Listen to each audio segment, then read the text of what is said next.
স্ক্রিনে আপনারা দেখছেন এক টুকরো সবুজ, ছোট্ট একটা বীজ কিভাবে মাটি ফুঁড়ে ওঠে, কিভাবে তার যত্ন নিতে হয় আর কিভাবে সে একদিন সুন্দর ফল দেয়, তার একটা ছোট্ট ঝলক।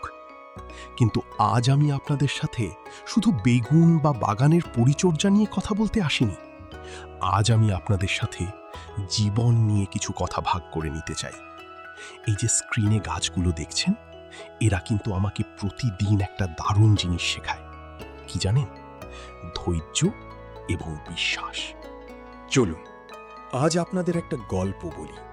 খুব সাধারণ একটা গল্প, কিন্তু হয়তো আমাদের অনেকের জীবনের সাথেই মিলে যাবে। গল্পটা সাজিদ নামের এক তরুণের।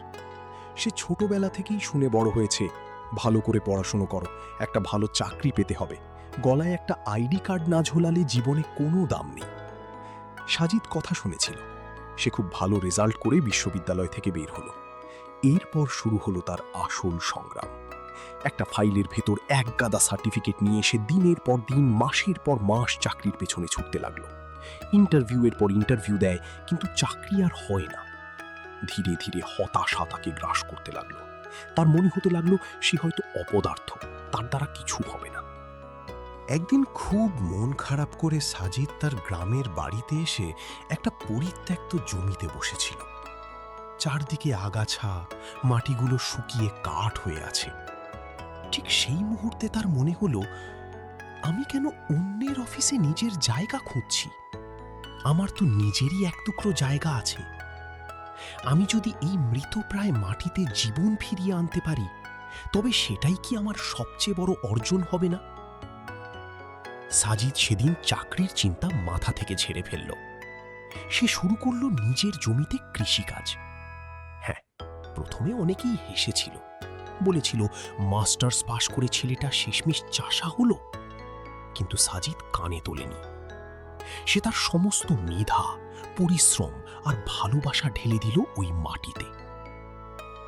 1 বছর পর সেই পরিত্যক্ত জমিটা পরিণত হলো এলাকার সবচেয়ে সুন্দর আর সফল একটি মিশ্র ফলের ও সবজির বাগানে। আজ সাজিদকে আর চাকরির জন্য অন্যের দরজায় ঘুরতে হয় না, বরং তার বাগানে কাজ করে আজ আরো 10টি পরিবারের সংসার চলে। কখনো কি ভেবে দেখেছেন, আমরা কেন শুধু একটা চাকরির জন্যই জীবনের সবচেয়ে সুন্দর সময়গুলো হতাশার মধ্যে কাটিয়ে দিই? আমরা কেন ভুলে যাই যে আমাদের সবার ভেতরেই একটা স্রষ্টা বা ক্রিয়েটার লুকিয়ে আছে? স্ক্রিনের এই বেগুন গাছগুলোর দিকে আরেকবার তাকান। একটা ছোট্ট বীজ যখন মাটিতে বোনা হয়, তখন কিন্তু কিচ্ছু দেখা যায় না। মাটির নিচে সে একা লড়াই করে। তারপর একদিন সে মাথা তুলে দাঁড়ায়। তাকে রোদ পোহাতে হয়, বৃষ্টির ঝাপটা সহ্য করতে হয়, পোকামাকড়ের আক্রমণ থেকে বাঁচতে হয়। এরপর একদিন সে এমন সুন্দর ফল দেয় যা দেখে মন জুড়িয়ে যায়। আমাদের জীবনটাও ঠিক এমন। অন্যের তৈরি করা রাস্তায় হাঁটার চেয়ে নিজের একটা ছোট্ট রাস্তা তৈরি করা অনেক বেশি আনন্দের। চাকরি করাটা মোটেও খারাপ কিছু নয়, কিন্তু চাকরি না পেলে জীবন শেষ, এই ধারণাটা বড্ড ভুল। আপনার যদি এক টুকরো জমিও থাকে, বা ধরুন বাড়ির ছাদে একটু জায়গা থাকে, সেখানেও আপনি নিজের একটা পৃথিবী তৈরি করতে পারেন। যখন আপনার নিজের হাতে লাগানো একটা গাছে প্রথম ফুল আসে বা প্রথম ফল ধরে, তখন যে শান্তিটা পাওয়া যায়, বিশ্বাস করুন পৃথিবীর কোনো কোম্পানির প্রমোশন আপনাকে সেই শান্তি দিতে পারবে না। আমরা সবাই চাই সফল হতে, কিন্তু সফলতার সংজ্ঞাটা আমরা বড্ড ছোট করে ফেলেছি। নিজের হাতে কিছু সৃষ্টি করা, নিজের স্বাধীনতায় বেঁচে থাকা আর প্রকৃতির সাথে সময় কাটানো, এর চেয়ে বড় সফলতা আর কি হতে পারে? তাই আমি বলবো, হতাশ হবেন না। অন্যের পেছনে না ছুটে নিজের স্বপ্নটাকে একটু সময় দিন। সেটা বাগান করা হোক, কোনো ছোট ব্যবসা হোক, বা নিজের ভালো লাগার যে কোনো কাজ হোক। আজই একটা বীজ বপন করুন, মাটিতে অথবা নিজের মনে। যত্ন নিন, লেগে থাকুন। প্রকৃতির নিয়ম হলো, আপনি যদি তাকে কিছু দেন, সে আপনাকে খালি হাতে ফেরাবে না।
ভিডিওটা শেষ পর্যন্ত দেখার জন্য আপনাদের অনেক ধন্যবাদ।